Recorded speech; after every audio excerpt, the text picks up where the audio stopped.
अध्याय 9. श्री गणेशाय नमः. गजानन आले शेगावात. त्यावेळी घडली अघटित अशी एक गोष्ट. श्रोते ती ऐका. वर्ष होते दुष्काळाचे, काम चालले होते साचे. एक विहीर खोदण्याचे शेगावात. दोन पुरुष कूप खोदला, खाली काळा खडक लागला. म्हणून सुरुंगाने फोडला कूप तो सर्व. चौबासूस चार, भोके पाडण्या वापरली पहार. भोकात भरली दारू आरपार. पेटत्या पुंगळ्या सोडियल्या त्या दोरीच्या गाठीवरी. अडकून बसला मध्यावरी. पुंगळा जात नव्हत्या खोलवरी. दारूशी ना आग लागली. मिस्त्री होता कामावर, करू लागला विचार. सुरुंगाला पाणी लागले जर, सुरुंग फुकट जाईल. मिस्त्री बदला गणूला, जाऊन विहिरीत सरकव पुंगळ्या. आणि वर लवकर ये ऐसे बदला, जास्त वेळ काढू नको. होती गणू जवऱ्याची, गजाननावर भक्ती साची. गणू आत उतरलाची. मिस्त्रीच्या हुकुमाने एक पुंगळी सरकविली. ती त्वरित तळाशी गेली. ती दारूस मिळाली. अडकला गणू जवऱ्या आत. दुसरी पुंगळी सरकविण्याप्रत गणू लावणार हात. तोच उडाला पहिला त्वरित. मग काय विचारिता. गणू करी प्रार्थना, हे अच्युता गजानना, माझे आता तुझ्या विना कोण करणार रक्षण. दुसरा सुरुंग पेटण्यास होता थोडा अवकाश. कपार दिसले गणूस, त्यामध्ये तो बसला जणी. एका मागून एक सुरुंग उडाले देख. निघाले दगड कैक त्या विहिरीतून. गणू जवऱ्याचे शरीर झाले असेल छिन्न विभिन्न पार. या भयाने नारीनर डोकावू लागले आत. गणू कोठे दिसेना, प्रेत आत असेल ना, ते शोधण्या कोणा. झनी पाठवा एकाला, ऐसे मिस्त्री बदला. शब्द तयाचा ऐकिला, त्याबरोबर गणू आतून बदला. मिस्त्री गणू मेला नाही, मी आहे विहिरीत. बसलो दळून कपारीत. वाचलो मी हे सत्य श्री गजाननाच्या कृपेने. त्या कपारीच्या तोंडाला मोठा दगड लागला, त्यामुळे नाही मला बाहेर पडता येत. गणूचे एकूण शब्द लोकांना झाला आनंद. तो काढण्या दगड लोक खाली उतरले. 5-10 लोकांनी दगड सरकविला पहारीने. गणूस बाहेर काढून वरती आणले तयास.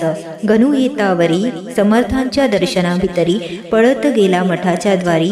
त्वरित वायू वेगे. गणू येताच दर्शनाला समर्थांनी पुशिले त्याला. बसवून तू कपारीला, धोंडे उडविलेस किती.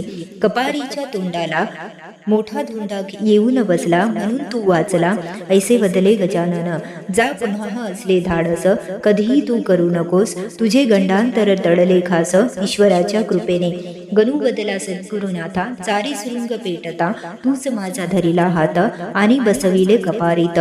म्हणून मी वाचलो, नाही तर असतो मेलो. वाचलो म्हणून आलो, दर्शन घ्यावयास तुझे. बच्चूलाल अगरवाल नामी गृहस्थ होता अकोल्याचा. नामानाचा होता उदार भला.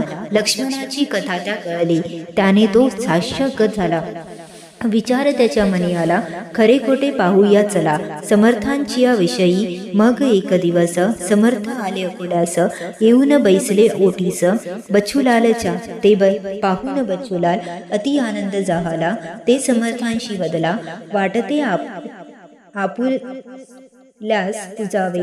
समर्थानी ते ऐकुना फक्त डोलाविली मान. रुकार दावीला धरून मौन, तीच होती संमती. बच्चूलालाने पूजेची सर्व तयारी करून साची. आरंभ केला पूजेशी उष्णोदकाने समर्थाला. नेसविला जरीचा पितांबर, घातली शाल जोडे अंगावर. त्या शाल जोडीची किंमत फार. डोईस बांधला रुमाल, समर्थांच्या गळा त्याने गोप घातला. घातली सलकडे कराला, अंगुट्या घातल्या बोटात. समर्थांच्या नैवेद्यार्थ ठेविले पेढे यथार्थ. एक लहान तबक्यात विडे करून ठेविले. समर्थांच्या सर्वांगाला लाविला अत्तराचा बोळा. गुलाब पाण्याचा सडा शिंपला. शेवटी ठेविले दक्षिणा. दक्षिणा होन मोहरांची होती. ती होती सोनियाच्या ताटी. त्या मोहरांची किंमत होती रुपये 10,000. समोर ठेविले श्रीफळाला. नम्रतेने बच्चूलाल बदला, रामा मंदिर बांधायचे मला ऐसा विचार आहे म्हणे. या माझ्या ओट्यावर अडचण होते फार. ऐसे म्हणून पायावर डोके ठेविले समर्थांच्या. होईल पूर्ण तुझी इच्छा, काळजी करू नकोस बच्चा. ऐसा आशीर्वाद दिला अच्छा. आणि ते वदले पुढे, हे बच्चूलाला, एवढे दागिने घालून मला पोळ्याचा बैल बनविला, याचे काय कारण.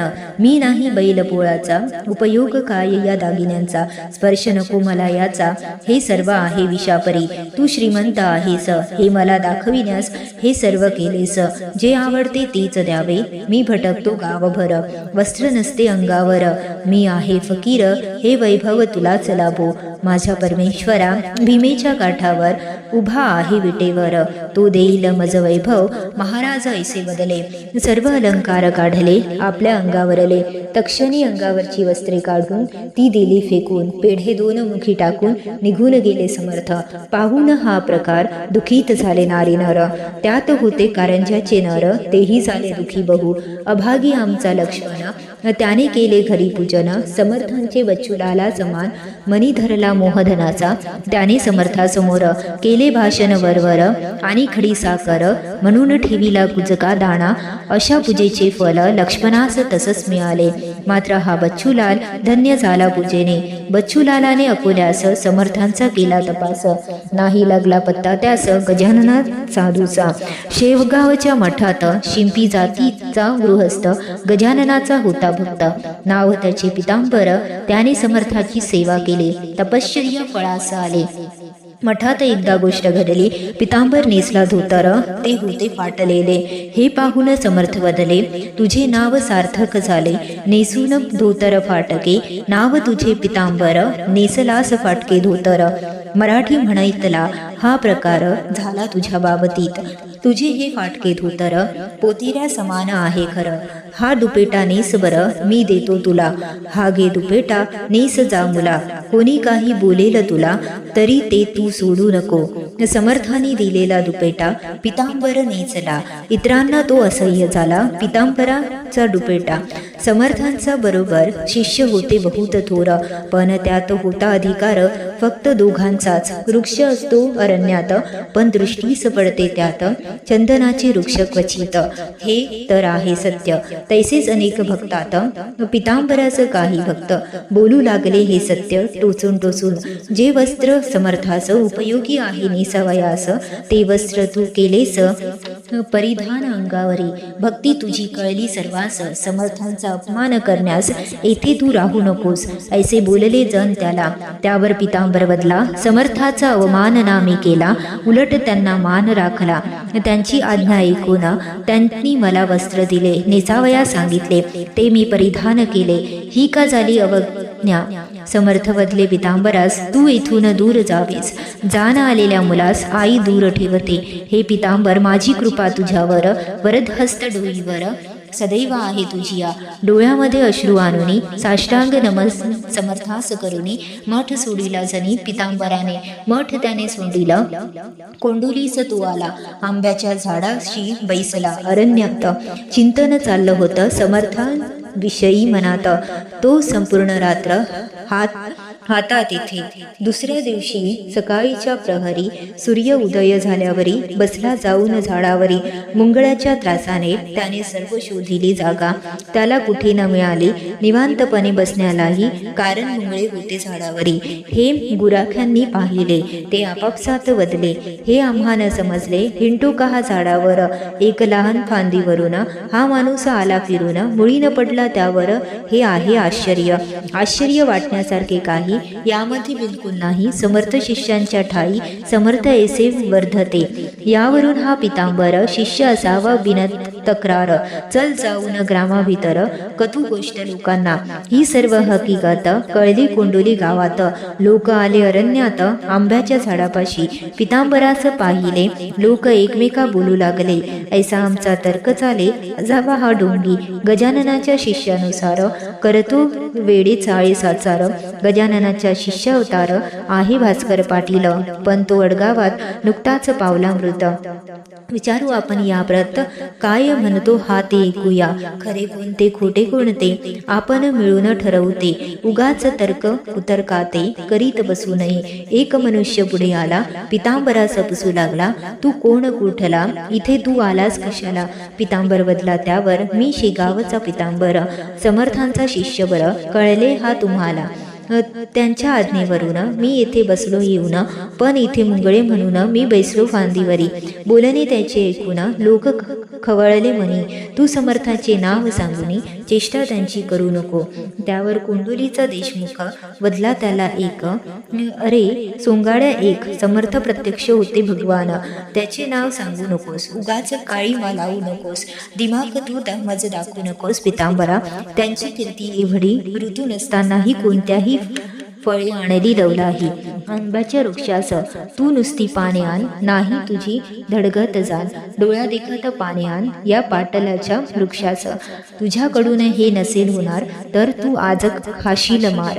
समर्थांचे शिष्य थोडेफार निघतात त्यांच्या तोडीचे. हे लोकांचे शब्द ऐकून पितांबर गेला घाबरून आणि वदला नमून, ऐसे तुम्ही करू नका. हिरे आणि गारा यांना एकाच खाणीत नसतो धारा. खोटे नाही हे जरा, आहे मी गारे समान. शिष्यास जेव्हा मोठी संकटे वरच्यावरी येती, तेव्हा ते धावा करीती समर्थांचा.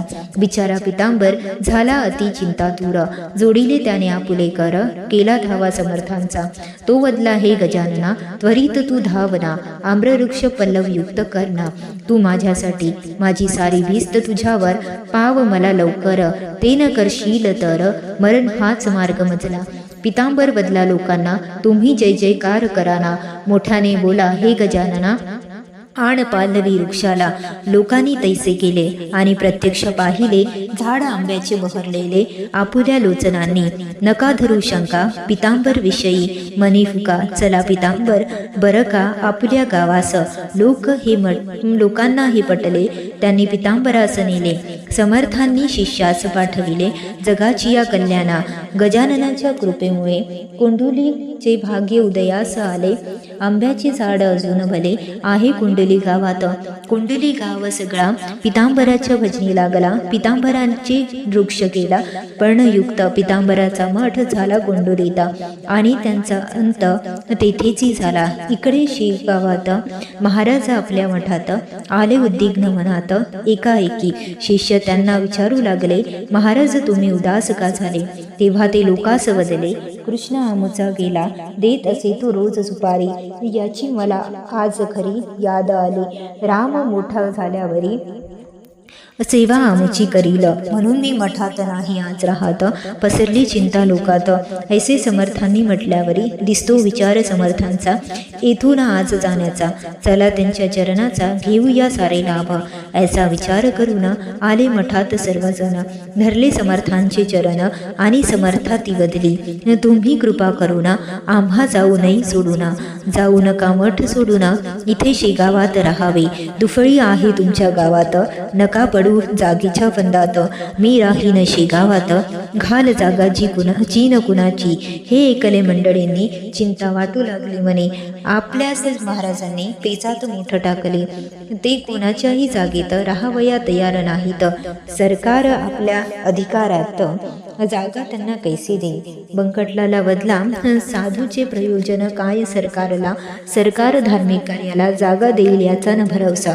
म्हणून तुम्ही आमच्यापैकी जागा घ्या भली कोणाची, ती आमची देण्याची तयारी आहे. त्यावर बदले गजानन, काय तुमचे अज्ञान? सच्चिदानंदाची जमीन आहे तो मालक या भूमीवर. राजे झाले आजवर, मालक आहे ईश्वर या जागेचा. तुम्ही जागेचा प्रयत्न करा, जागेसाठी त्वरा करा. हरिपाटलांच्या करा, यश नक्की येईल. नंतर सर्व मंडळी हरीकडे आली. त्याच्या सल्ल्याने जागा मागितली. अर्ज करून केलेल्या अर्जावरून बुलढाणाच्या साहेबांनी 1 एकर जागा घेऊन तो बदले.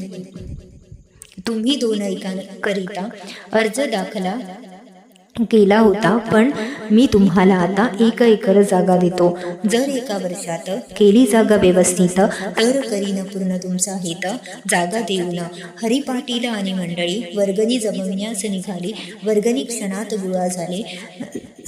सुरुवात कामास कमलाकांताने रचलेला नवमोध्याय समाप्त झाला. नमनसो श्री गजाननाला दोन्ही कर जोडून. शुभभवतु श्री हरिरा पर्णनमस्तु. पुंडलिक वरदा हरी विठ्ठल सीताकांतराम स्मरण जय जय राम. पार्वती पदे हर हर महादेव. इति श्री गजानन विजय ग्रंथस्य नमोध्याय समाप्त. अनंतकोटी ब्रह्मांड नायक महाराजाधिराज योगीराज परब्रह्म सचितानंद भक्त प्रतिपालक शेगाव निवासी समर्थ सद्गुरु श्री संत गजानन महाराज की जय.